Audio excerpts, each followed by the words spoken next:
You know that feeling when you just really want to sing, you've got a song stuck in your head, but you can't get a group of friends together? Well, that leads to a question that I think a lot of us have quietly wondered about. So, is it kind of weird or awkward to just go by yourself? The answer is actually pretty fascinating.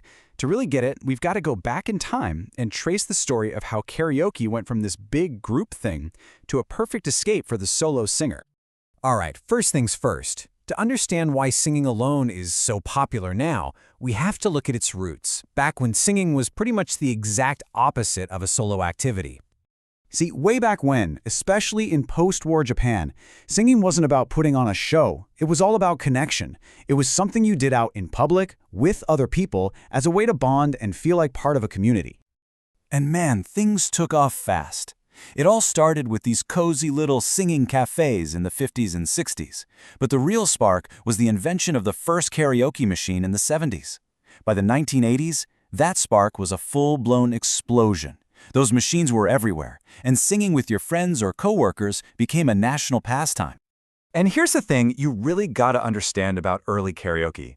It wasn't about being a good singer. Not at all. It was basically a communication tool, right? The ultimate icebreaker to help people at company parties and get-togethers just relax and have a good time together. But right when group karaoke was at its absolute peak, something was brewing. A revolution that was about to flip the whole script and change the game forever. Yep, a total revolution. A super simple idea, but one that took karaoke out of the public spotlight and gave it a brand new, private home. And this all kicked off in the 80s. What's wild is that it was happening at the exact same time public karaoke was hitting its peak. So while everyone was out singing in bars, this whole other private world was being built in the shadows, so to speak. And get this is how it started. No joke, the very first karaoke boxes were literally old shipping containers plopped down on the side of the road. Super basic, right? But they offered one thing the bars and snack joints couldn't: complete and total privacy. And that was the secret sauce. All of a sudden, you didn't have to be some super confident performer to have fun. The karaoke box was this safe space, this judgment-free zone where anybody could just let loose and sing their heart out. It basically opened up karaoke to everyone. Okay, so let's fast forward to today. We're going to see how that little private revolution led directly to an entirely new culture of singing all by yourself. And of course, it got its own cool name, hitori-karaoke, or what everyone just calls hitokara. It literally just means one-person karaoke. And trust me, it is a huge deal now. This really breaks down the why behind it all. Group karaoke is all about the vibe in the room, right? Sharing the excitement with everyone. But hitokara, that's all about you. The goal isn't to entertain anybody else. It's about practicing, blowing off steam, and just pure personal enjoyment. So, why? Why is hitokara so incredibly popular, especially with younger folks? Well, I think it all comes down to one simple, powerful word: freedom.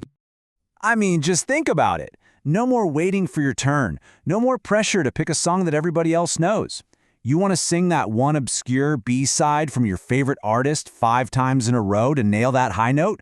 Go for it. It's the ultimate stress reliever. And let me be clear, this is not some weird niche hobby anymore. It's so big that there are now businesses dedicated only to solo karaoke, with rooms perfectly sized for one. It's officially a mainstream part of the culture. All right, so we've gone on this whole journey, from public sing-alongs to private shipping containers and finally to modern solo booths. So let's settle this once and for all. Let's circle right back to where we started, that big question we all had on our minds. Is it okay to go to karaoke alone? The answer is a huge, resounding yes. Absolutely. It is more than okay. It's not strange at all. In fact, it's just the next natural step in the story of karaoke. It's the latest evolution of this amazing pastime, growing from a tool for group bonding into a tool for personal expression. And in the end, that's what it all comes down to, right? It makes you ask yourself, who are you really singing for? Is it for other people? Or is it just for you?